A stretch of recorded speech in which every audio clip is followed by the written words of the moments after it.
খুলো বুলি ক'লে আপোনালোকৰ সকলো খুলি দিব পাৰে আৰু এদিন আপোনাক ধ্বংস কৰি দিব পাৰে। হয়, আপুনি চাগে ঠিকেই বুজিছে। মই আপোনাক ক'ব বিচাৰিছোঁ যে আপুনি যিটো নেকি ট্ৰেণ্ডিঙত চলি আছে AI, একদম নতুন ইউজাৰসকলক কৈছোঁ, আপোনালোকে যদি এই ভিডিঅ'টো চাইছে অকণমান শেষলৈকে চাব, বেছি দীঘলীয়া নহয়, অকণমান ধৈৰ্য ধৰিব। ধৈৰ্য ধৰিলে যিকোনো এটা কণ্টেণ্টৰ পৰা আপুনি নিশ্চয় কিবা এটা উপকাৰ পাব, বুজিলে? কাৰণ কণ্টেণ্ট এটা এনেই বনাই দিয়া নহয়, সেই কণ্টেণ্টটোত কিবা নহয় কিবা এটা মূল বিষয়বস্তু থাকে, হয়তো আপোনালোকে ধৰিব নোৱাৰে। চাবচোন, যিমান কণ্টেণ্ট চাই, যিমান বেছি বেছি কণ্টেণ্ট চাব, সিমান আপুনি কিবা নহয় কিবা এটা নতুন শিক্ষা লাভ কৰিব পাৰিব, হয়নে নহয়? সেইকাৰণে কৈছোঁ, ভিডিঅ'টো স্কিপ নকৰিব, শেষলৈকে চাব। মই ক'ব বিচাৰিছোঁ ট্ৰেণ্ডিঙত যিটো নেকি AI মাধ্যম চলি আছে, এইটো AI মাধ্যমটো ফেচবুকেই দিছে, মানিছোঁ।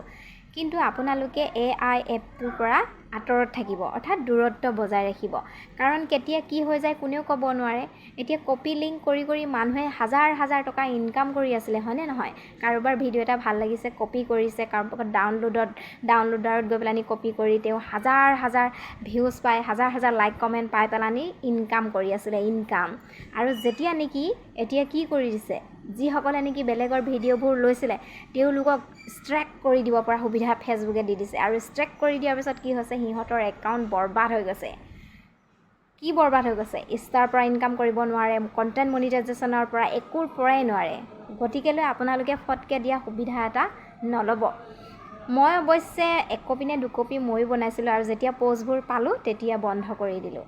আৰু মানে প'ষ্ট মই কালি পৰহিৰ পৰা পাই আছোঁ, সেইকাৰণে মই ভাবিছোঁ আপোনালোকে বা সেই প'ষ্টটো দেখা পাইছে নাপাইছে, মই আপোনালোকক জনাই দিয়াটো ভাল। কাৰণ কেলৈ, মোৰ বন্ধু বান্ধৱীসকল মোৰ লগতে যাতে সুৰক্ষিত থাকক, হয়নে নহয়? আমি ফেচবুকত টকা ইনকাম কৰিবলৈ আহিছোঁ, টকা ক্ষয়, অৰ্থাৎ আমি টকা বৰবাদ কৰিবলৈ নহয়।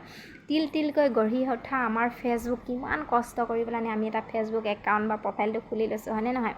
একমাত্ৰ আমি জানো কিমান কষ্ট কৰোঁ, ল'ৰা ছোৱালী থৈ, হাজবেণ্ডক সময়ত থৈ, ভাত পানী বনাই মেলি ঘৰৰ কাম সকলো ভেজাল মাৰি লৰালৰিকৈ মোবাইলটোৰ ওচৰলৈ আহোঁ, কিবা এটা ভাল কণ্টেণ্ট প'ষ্ট কৰোঁ, যাতে আমি কিবা এটা ভাল শিকিবও পাৰোঁ বা কিবা এটা আমি 2 টকা ইনকাম কৰিব পাৰোঁ। সেই আপুনি প্ৰফাইলটো যদি, পেজটো যদি ধ্বংস হৈ যায়, কাৰ দুখ নালাগিব কওকচোন?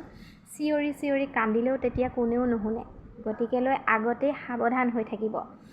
AI মাধ্যমৰ পৰা দূৰত্ব বজাই ৰাখক। কাৰণ AIয়ে যদি আপোনাৰ কাপোৰ বিভিন্ন ধৰণে চেঞ্জ কৰি দিব পাৰে আৰু আপোনাৰ উলংঘ কৰিব নোৱাৰিব, তাৰ কি মানে আছে? যদি খুলিব পাৰে, পিন্ধাব পাৰে, তেনেহ'লে আপোনাক উলংঘ কৰিবলৈ 1 ছেকেণ্ড সময় নালাগে, হয়নে নহয়?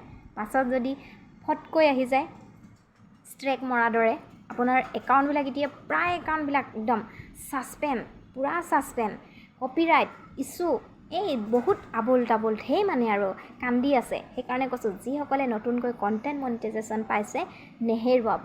বহুত কষ্ট কৰি পাইছে কণ্টেণ্ট মনিটাইজেশ্যনটো, ময়ো পাইছোঁ, বহুত কষ্ট কৰি পাইছোঁ দেই, মোৰ হেৰুৱাবলৈ মন নাই। সেইকাৰণে কৈছোঁ, মই আৰু AI মাধ্যম একদম হাত নলগাওঁ। মোৰ ভেদেলি চেহেৰা ভিডিঅ' আপোনালোকৰ আগত প'ষ্ট কৰিম। আপোনালোকে যদি ভাল পায়, লাইক কমেণ্ট শ্বেয়াৰ কৰিবলৈ একদম নাপাহৰিব। শেষলৈকে চোৱাৰ কাৰণে আপোনালোকক বহুত বহুত ধন্যবাদ।